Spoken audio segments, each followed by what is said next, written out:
India Legal presents Courts Roundup.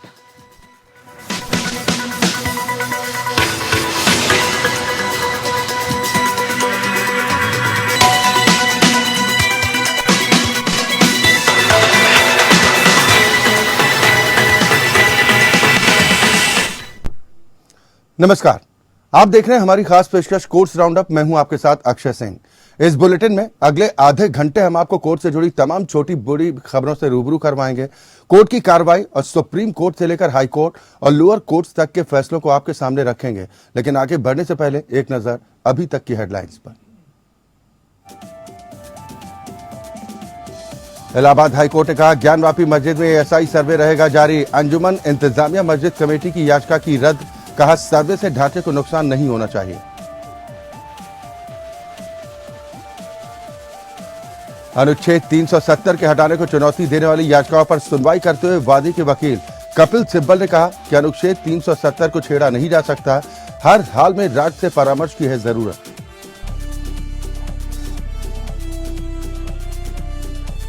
Kuno में चीतों की मौत के मामले में केंद्र ने सुप्रीम कोर्ट में दाखिल किया हलफनामा। कहा, चीतों की मौत प्राकृतिक कारणों की वजह से हुई। चीतों की देखभाल की जा रही है। कोर्ट ने कहा, चीतों की मृत्यु दर परेशान करने वाली पर ज्यादा चिंताजनक नहीं।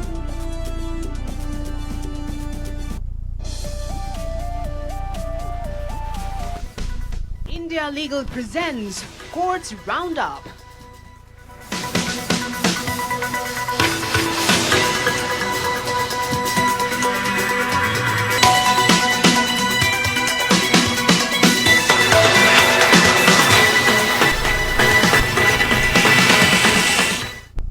और चलिए कोर्ट्स राउंडअप की शुरुआत करते हैं और सबसे पहले बात करेंगे आर्टिकल 370 की। जम्मू कश्मीर से आर्टिकल 370 हटने के फैसले को चुनौती देने वाली 23 याचिकाओं पर सुप्रीम कोर्ट में दूसरे दिन की सुनवाई हुई। सुनवाई करने वाले 5 जजों में chief justice DY Chandrachud, justice SK Kaul, justice Sanjiv Khanna, justice BR Gavai और जस्टिस सूर्यकांत शामिल हैं। याचिकाकर्ताओं की तरफ से वकील कपिल सिब्बल ने दलील दी कि आर्टिकल 370 को छेड़ा नहीं जा सकता। इसके जवाब में जस्टिस खन्ना ने कहा कि इस आर्टिकल का सेक्शन सी ऐसा नहीं कहता। जिसके बाद कपिल सिब्बल ने कहा कि मैं आपको दिखा सकता हूं कि आर्टिकल 370 स्थायी। कपिल सिब्बल ने कहा कि पहला प्रावधान कहता है कि दस्तावेज में निर्दिष्ट कोई भी ऐसा मामला तब तक नहीं होगा जब तक कि राज्य के साथ परामर्श न किया जाए। इसलिए जहां राष्ट्रपति अपवाद या संशोधन कर सकते हैं तो उनके पास शक्ति है, लेकिन पहला प्रावधान कहता है कि आपको राज्य के साथ परामर्श की आवश्यकता है। कपिल सिब्बल ने कहा कि संवर्ती सूची के किसी भी प्रावधान को यदि जम्मू कश्मीर पर लागू किया जाता है तो उसे राज्य की सहमति और परामर्श की आवश्यकता होगी।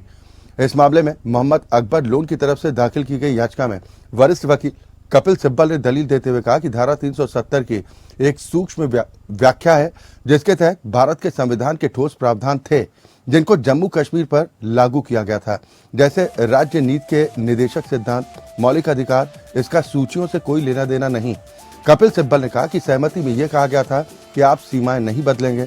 जब राज्यपाल ने नवंबर 2018 में विधानसभा को भंग कर दिया तो धारा 36, 38 और 92 को छोड़कर मंत्रिपरिषद के साथ कोई परामर्श नहीं हुआ। अनुच्छेद 92 आपातकाल की घोषणा है और संविधान के कुछ हिस्सों या पूरे को कैसे निलंबित किया जा सकता है। ऐसा इसलिए था क्योंकि जम्मू कश्मीर को एक अद्वितीय दर्जा प्राप्त था। आर्टिकल 370 पर सुप्रीम कोर्ट में 3 साल के बाद सुनवाई हो रही है। इससे पहले 2020 में 5 जजों की संवैधानिक बेंच ने इस मामले की सुनवाई की थी। तब अदालत की ओर से कहा गया था कि हम मामला बड़ी संवैधानिक बेंच को ट्रांसफर कर रहे हैं।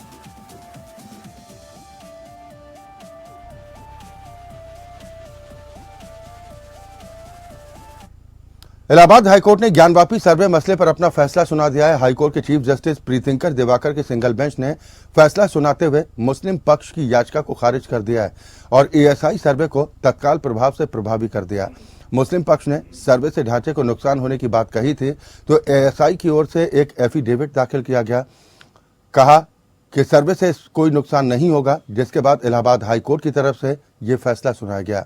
एएसआई ने कहा कि अगर खुदाई करने की जरूरत हुई तो उससे पहले कोर्ट की इजाजत ली जाएगी। हिंदू पक्ष का कहना है कि विवादित जगह पहले मंदिर था, औरंगजेब ने मंदिर तोड़कर मस्जिद बनवाई थी। उधर ज्ञानवापी मामले में मुस्लिम पक्ष अब सुप्रीम कोर्ट पहुंचा है।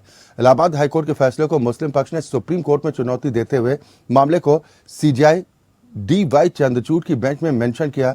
मुस्लिम पक्ष ने फैसले को चुनौती देते हुए कहा कि सर्वे नहीं होने देना चाहिए। हमने इसकी मेल भी रजिस्ट्री को भेजी है, साथ ही हाईकोर्ट का मॉडल भी दिया गया है। CJI ने कहा कि वो मेल देखकर सुनवाई की तारीख तय करने को लेकर फैसला करेंगे।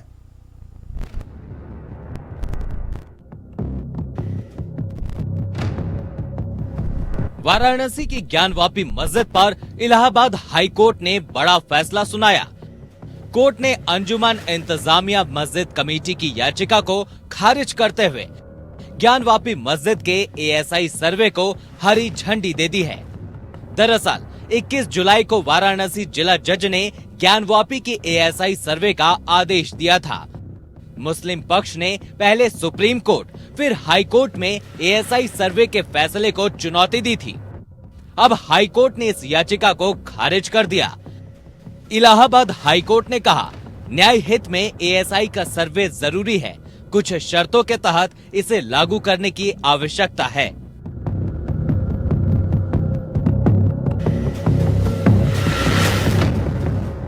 ज्ञानवापी के ASI सर्वे के दौरान क्या क्या होगा? अदालत के आदेश पर ASI की टीम मस्जिद परिसर का सर्वे करेगी। हालांकि ASI उस वजू खाने का सर्वे नहीं करेगी जहां शिवलिंग मिलने का दावा किया गया था।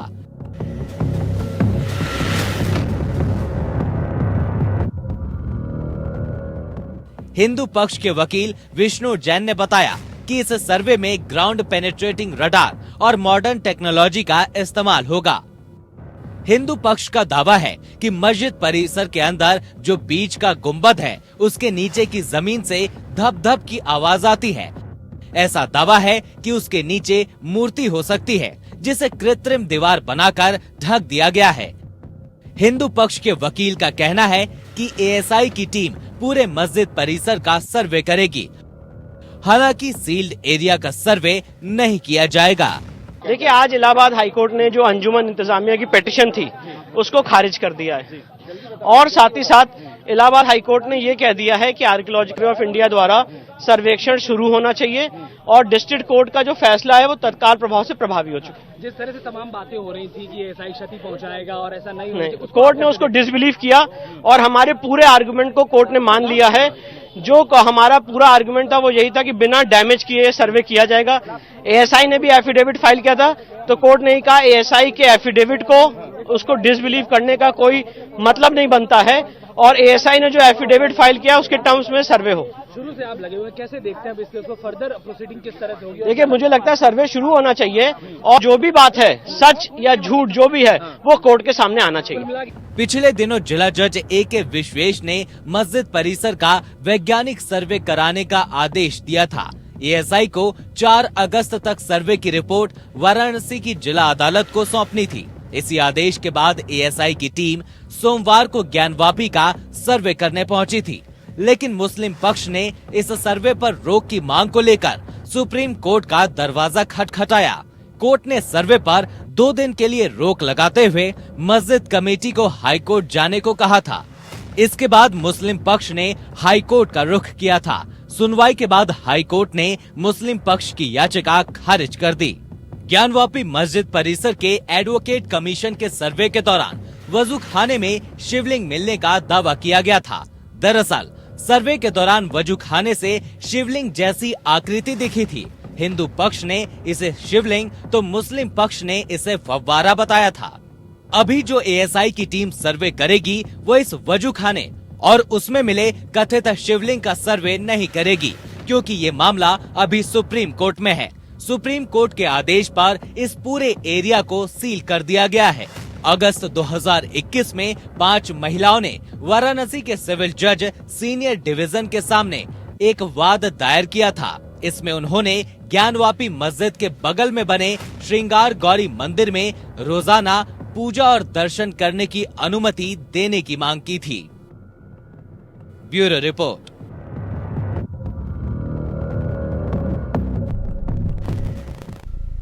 उधर गुजरात हाईकोर्ट के जस्टिस समीर जे दवे गुरुवार को सामाजिक कार्यकर्ता तीस्ता सीतलवाड़ की उस याचिका पर सुनवाई से अलग हो गए जिसमें उन्होंने गुजरात पुलिस द्वारा उनके खिलाफ दर्ज किए गए मामले को रद्द करने की मांग की थी। तीस्ता सीतलवाड़ पर 2002 के गुजरात दंगों के संबंध में तत्कालीन मुख्यमंत्री नरेंद्र मोदी समेत उच्च सरकारी अधिकारियों को फंसाने के लिए फर्जी दस्तावेज बनाने का आरोप लगाया गया था।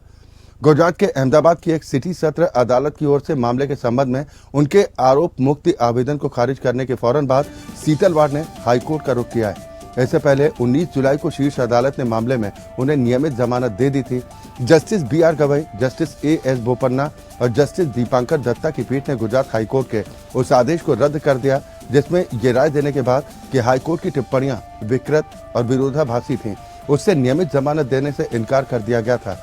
सीतलवाड़ गुजरात दंगों की साजिश के मामले में सबूत गढ़ने और झूठी कार्रवाई शुरू करने के आरोप में FIR का सामना कर रही। गुजरात दंगों में बड़ी साजिश का आरोप लगाने वाली तीस्ता सीतलवाड़ की याचिका सुप्रीम कोर्ट की ओर से खारिज किए जाने के एक दिन के बाद राज्य पुलिस ने पिछले साल उनके खिलाफ FIR दर्ज की थी।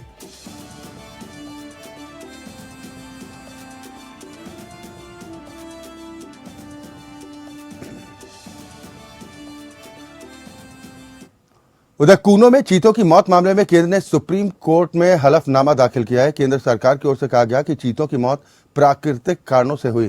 केंद्र ने चीतों की देखरेख पर पहल पर जानकारी देते हुए कहा कि सभी चीतों को पकड़कर गंभीर मेडिकल जांच की जा रही है। सभी जीवित चीतों का रोग निरोधी उपचार भी किया जा रहा है। वहीं सुप्रीम कोर्ट ने कहा कि चीतों की मृत्यु दर परेशान करने वाली है लेकिन ज्यादा चिंताजनक नहीं।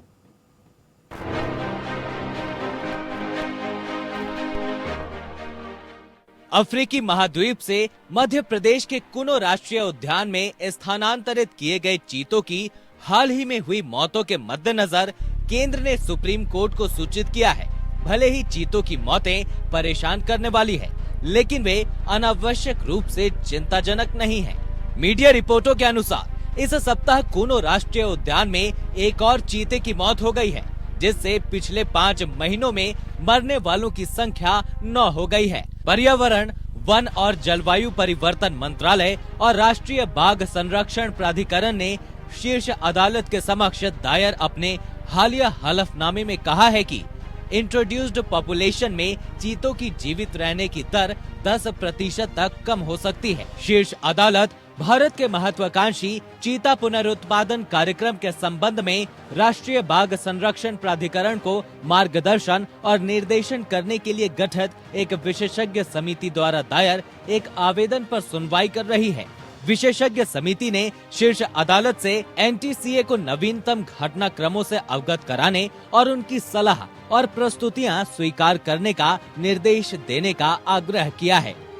केंद्र ने शीर्ष अदालत को सूचित किया है कि मौतें कुनो साइट पर किसी अंतर्निहित अनुपयुक्तता के कारण नहीं हुई। केंद्र ने अपने हलफनामे में कहा है कि चीता शवों के पोस्टमार्टम से पता चलता है कि जुलाई महीने में जिन 2 नर चीतों की मौत हुई है उनकी मौत संभवतः दर्दनाक सदमे के कारण हुई है। चिकित्सीय परीक्षण के अनुसार मई में मरने वाले 3 शावक गंभीर रूप से निर्जलित और कम वजन वाले पाए गए। ऐसा कहा जाता है कि संभोग के दौरान 2 वयस्क नर के साथ टकराव के कारण गहरे घाव और ललाट की हड्डी के फ्रैक्चर के कारण एक चीता की मौत हो गई। केंद्र ने सुप्रीम कोर्ट को सूचित किया है कि गुर्दे की कमी और गंभीर गैस्ट्राइटिस के कारण एक और चीते की मौत हो गई। केंद्र ने कहा है कि मौतें प्राकृतिक कारणों से हुई है। केंद्र ने न्यायालय को सूचित किया है कि हाल ही में चीतों की मृत्यु के मद्देनजर कुनो स्थल पर शेष चीतों की भलाई सुनिश्चित करने के लिए निम्नलिखित कदम उठाए जा रहे हैं। सभी चीतों को पकड़कर गंभीर मेडिकल जांच की जा रही है। सभी जीवित चीतों का रोग निरोधी उपचार भी किया जा रहा है। परियोजना कार्यान्वयन की समीक्षा की जा रही है।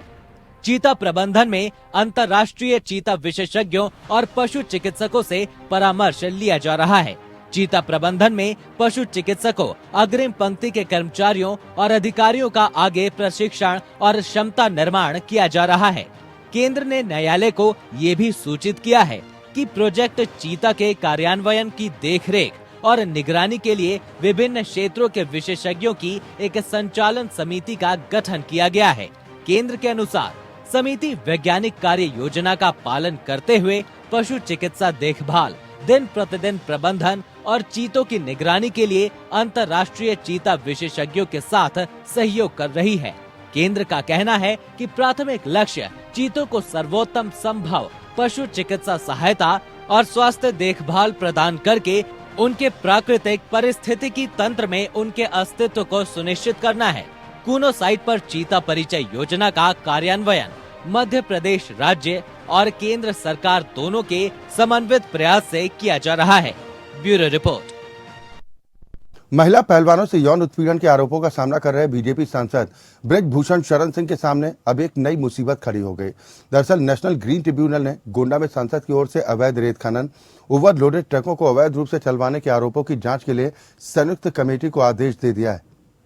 MOF, CPCB, राष्ट्रीय स्वच्छ गंगा मिशन और यूपी प्रदूषण नियंत्रण बोर्ड की संयुक्त कमेटी कथित अवैध खनन और ओवरलोडेड ट्रकों के माध्यम से अवैध परिवहन के कारण पर्यावरणीय क्षति की जांच पड़ताल करेगी।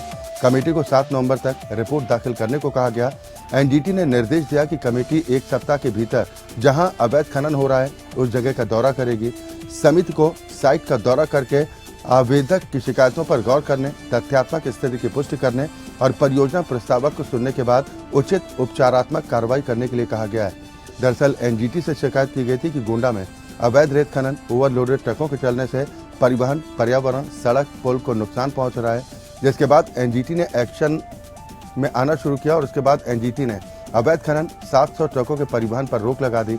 बताया गया कि 3 गाँव में अवैध खनन हो रहा है। यहाँ से निकाले जा रहे खनिज अवैध तरीके से बेचे जा रहे हैं। इसके अलावा कनेक्टिंग रोड, पुल को भी नुकसान पहुंचा है। NGT ने पर्यावरण मंत्रालय, प्रदूषण अधिकारियों, DM गोंडा को संयुक्त जांच के आदेश दिए हैं। ब्रजभूषण शरण सिंह बालिग महिला पहलवानों के यौन उत्पीड़न के आरोपों का भी सामना कर रहे हैं। 20 जुलाई को इस मामले में दिल्ली के राउज एवेन्यू कोर्ट ने उन्हें सशर्त जमानत दी थी। कोर्ट ने ब्रजभूषण सिंह को 25,000 के निजी मुचलके पर जमानत दी है। कोर्ट ने ब्रजभूषण सिंह के विदेश जाने पर भी पाबंदी लगा रखी। साथ ही कहा कि वो न किसी को धमकी देंगे और न ही गवाहों को कोई लालच देंगे।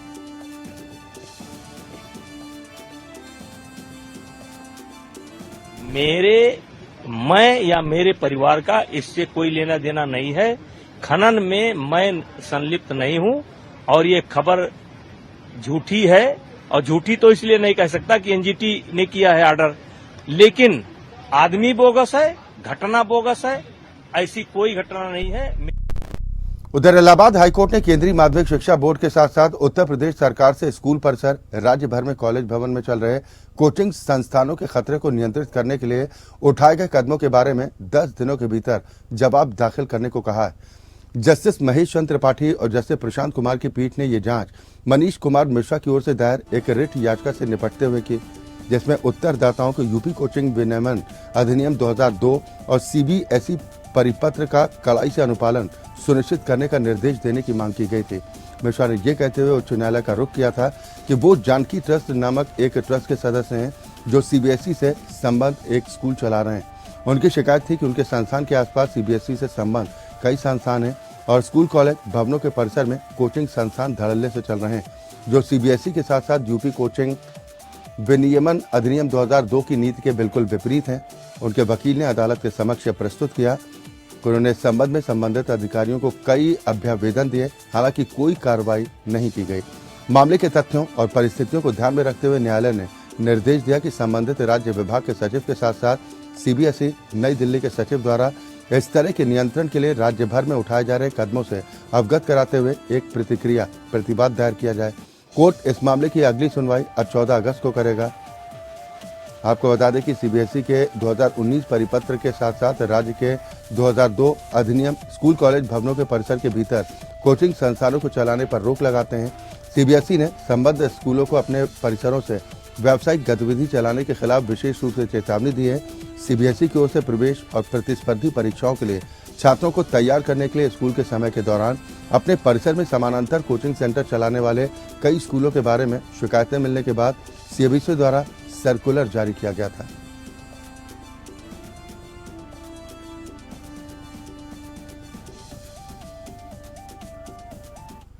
कर्नाटक हाईकोर्ट के चीफ जस्टिस प्रसन्ना B. वराले और जस्टिस MGS कमल की खंडपीठ ने राज्य के विभिन्न CBSE और CISCE स्कूलों में पढ़ने वाले बच्चों के माता पिता और शिक्षकों द्वारा दायर एक जनहित याचिका पर राज्य सरकार को नोटिस जारी किया है, जिसमें कुछ अधिनियमों पर सवाल उठाए गए हैं, जिनके तहत स्कूलों में कन्नड़ भाषा पढ़ाना अनिवार्य किया गया है। याचिका में कहा गया कि निम्नलिखित अधिनियम कन्नड़ भाषा शिक्षण अधिनियम 2015, कन्नड़ भाषा शिक्षा नियम 2017, कर्नाटक शैक्षिक संस्थान यानी कि अनापत्ति प्रमाण पत्र और नियंत्रण जारी करना नियम 2022 छात्रों और शिक्षकों दोनों पर प्रतिकूल प्रभाव डालते हैं। जहां तक छात्रों का सवाल है, याचिका में कहा गया कि अधिनियम कर्नाटक राज्य में स्कूली छात्रों के अपनी पसंद की पहली, दूसरी और तीसरी भाषा का अध्ययन करने के अधिकार को गंभीर और प्रतिकूल रूप से प्रभावित करते हैं। इसका बच्चों के शैक्षिक परिणाम पर गंभीर प्रभाव पड़ता है और भविष्य में उनके शैक्षणिक और रोजगार के अवसरों पर प्रतिकूल प्रभाव पड़ेगा। याचिका में कहा गया कि इन अधिनियमों का स्कूल में कन्नड़ के अलावा अन्य भाषाएं पढ़ाने वाले शिक्षकों की आजीविका पर गंभीर परिणाम। स्पष्ट रूप से इन अधिनियमों को स्कूली बच्चों या शिक्षकों के हितों की परवाह किए बिना लागू किया गया है, जो इन अधिनियमों से गंभीर रूप से प्रभावित होंगे। उपरोक्त अधिनियम कई संवैधानिक सुरक्षा उपायों और गारंटियों का उल्लंघन करते हैं और कर्नाटक शिक्षा अधिनियम 1983 के प्रतिकूल भी है। याचिकाकर्ताओं का कहना है कि वे स्कूलों में कन्नड़ को एक भाषा के रूप में पढ़ाए जाने के विरोध में नहीं है और कन्नड़ भाषा और उनके साहित्य की समृद्ध विरासत और इतिहास के प्रति उनके मन में अत्यंत सम्मान है। हालांकि उपरोक्त अधिनियमों के माध्यम से जिस तरीके से इसे अनिवार्य रूप से लागू करने की मांग की गई, वो स्कूली बच्चों के लिए गंभीर पूर्वाग्रह पैदा करेगा और संवैधानिक सिद्धांतों का उल्लंघन होगा और इस मुद्दे को सार्वजनिक हित के माध्यम से तत्काल रिट याचिका में आग्रह करने की मांग की गई।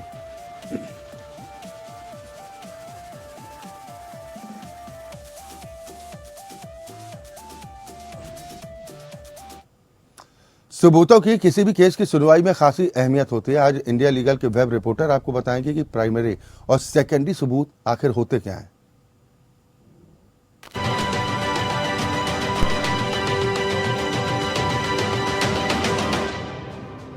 सुप्रीम कोर्ट ने हाल ही में कहा कि अखबार में दी हुई खबरों को सेकेंडरी एविडेंस माना जाएगा। क्या होते हैं secondary evidence? Indian evidence act 1872 बात करता है प्राइमरी और सेकेंडरी एविडेंसेस की। प्राइमरी यानी फर्स्ट हैंड। फॉर एग्जांपल, आपकी आंखों के सामने एक्सीडेंट हुआ, मर्डर हुआ, आपने ये पुलिस को इन्फॉर्म किया, कोर्ट को बताया, ये प्राइमरी एविडेंस है। यही दूसरी जगह आप एक एरिया से क्रॉस कर रहे थे, वहां आपने भीड़ को देखा और आपने किसी से पूछा यहाँ क्या हुआ था, उन्होंने बताया एक्सीडेंट हुआ था, मर्डर हुआ था। आपने पूछा किसने किया ये, और उन्होंने कहा शायद राजीव ने, और आपने ये बात पुलिस को बताई, आपने कोर्ट को बताई, इसे सेकेंडरी एविडेंस कहेंगे। Section 62 of the Indian evidence act 1872 बात करता है प्राइमरी एविडेंस की। यही section 63 of the same act बात करता है सेकेंडरी एविडेंस की। प्राइमरी एविडेंस अपने आप में कोर्ट में एडमिसिबल होते हैं। सेकेंडरी एविडेंस, जैसे मैंने बताया कि प्राइमरी एविडेंस की अनअवेलेबिलिटी में यूज किए जाते हैं।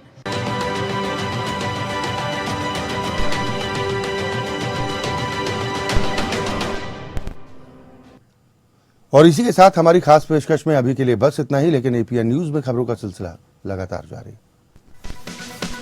India Legal presents Courts Roundup.